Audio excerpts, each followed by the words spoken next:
জিন্দাবাদ জিন্দাবাদ পশ্চিমবঙ্গ সরকারের মন্ত্রী বেচারাম মন্ডল জিন্দাবাদ জিন্দাবাদ চণ্ডীতলার বিধায়ক মাননীয় সাথী কান্দকার জিন্দাবাদ জিন্দাবাদ বন্দে মাতরম আমাদের লড়াই চলছে চলবে চলছে চলবে লড়াই রোড এবং 14টি ধাপে হয় আমাদের লড়াই চলছে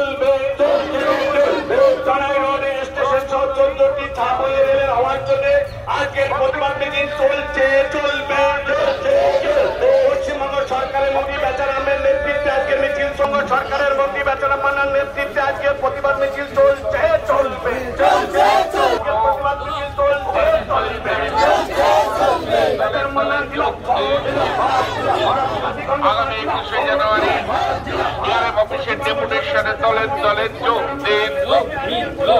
আগামী 21শে জানুয়ারি দুপুর 3টায় ডিআরএম অফিসের ডেপুটেশনের দলের যোগ দিন।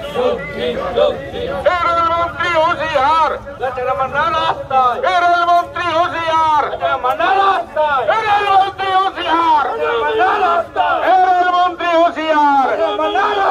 অবিলম্বে সমস্ত উড়াল পুলগুলো তৈরি করতে হবে, অবিলম্বে সমস্ত রেল গেটগুলিকে উড়াল পুল তৈরি করতে হবে।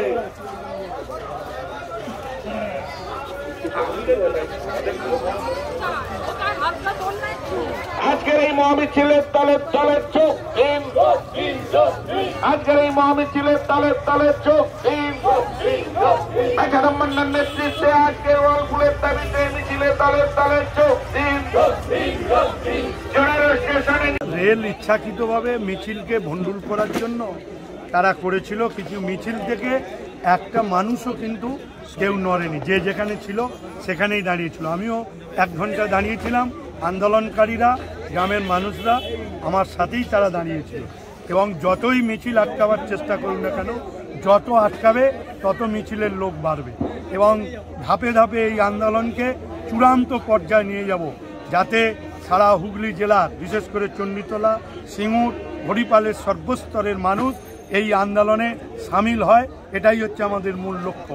তার কারণ যতক্ষণ না এই সাবওয়ে বা ফ্লাইওভার আমরা পাচ্ছি ততক্ষণ পর্যন্ত এই আন্দোলন চলবে এবং এই আন্দোলন একদিন দেখবেন চূড়ান্ত পর্যায়ে রূপ দেবে এবং এই আন্দোলন রেলকে একদিন ভাবাবে এবং রেলকে একদিন বেগ দেবে। তাই সাধারণ মানুষকে সঙ্গে নিয়ে আমরা আস্তে আস্তে সংগঠিত হচ্ছি। 21 তারিখে ডিআরএম অফিসে আমরা যাব ডেপুটেশন দিতে। সেখানে আমরা এই 3টি ব্লক থেকে আমাদের লক্ষ্যমাত্রার 30,000 মানুষ ডিআরএম অফিসের সামনে আমরা হাজির করাবো এবং এটা প্রস্তুতি হিসাবে প্রতিটি স্টেশনেই আমরা পথসভা করব। ডিআরএমের ডেপুটেশনের পর তার উত্তর পাওয়ার পর পরবর্তী আন্দোলনের পদক্ষেপ আমরা চলব। যতক্ষণ না এই দাবি মিটছে ততক্ষণ পর্যন্ত আন্দোলন বন্ধ হবে না। সে লাঠি খায়, গুলি খায় আর জেলি খাটি, মানুষকে নিয়ে মানুষের এই সমস্যার পাশে দাঁড়িয়ে নেত্রী মমতা বন্দ্যোপাধ্যায়ের নীতিকে অনুসরণ করেই আমরা কিন্তু এই আন্দোলনকে এগিয়ে নিয়ে যাব এবং মানুষের দাবিকে প্রতিষ্ঠিত করব। দাদা, হরিপালের কানগই থেকে ডানকুনি অবধি আপনি বহুবার মিছিল করেছেন, পায়ে হেঁটেছেন, সাইকেল মিছিল করেছেন। সেখানে যে 11টি বাইপাস হওয়ার কথা, আন্ডারপাস হওয়ার কথা, সেই প্রজেক্টটা কত দূর? দেখুন, সেই প্রজেক্টের সব কাজগুলোই দাবিগুলো মেনে নিয়েছে এবং সব কাজগুলোই চলছে। কোনোটা 100% হয়েছে, কোনোটা 90%, কোনোটা 75% হয়েছে। অতএব আমরা আশাবাদী এই কাজ দ্রুত সফল হবে, মানে তৈরি হবে এবং মানুষের অসুবিধাগুলো নিরসন হবে। আর এও বলে দিই, আমরা যদি রেল না শোনে, আমরা একদিন এই জোনাই থেকে চন্দনপুর পর্যন্ত রেল লাইনের ওপর দিয়েই আমরা মিছিল করব। দাদা, আর একটা লাস্ট প্রশ্ন, যে বহু ছাত্রছাত্রীর একেবারে জানাবো যে তাদের পরীক্ষা রীতিমতো দেরি হয়ে যাচ্ছে, স্কুল কর্তৃপক্ষ মানছে না।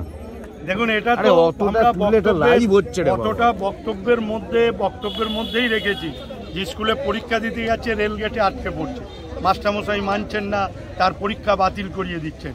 রেল গেটে অ্যাম্বুলেন্সের মধ্যেই রুগী মারা যাচ্ছে। এটা রেল জেনে বুঝেও তারা এই সমস্যার সমাধান করছে না। রেল কিছুটা কুম্ভকর্ণের মতো ঘুমোচ্ছে।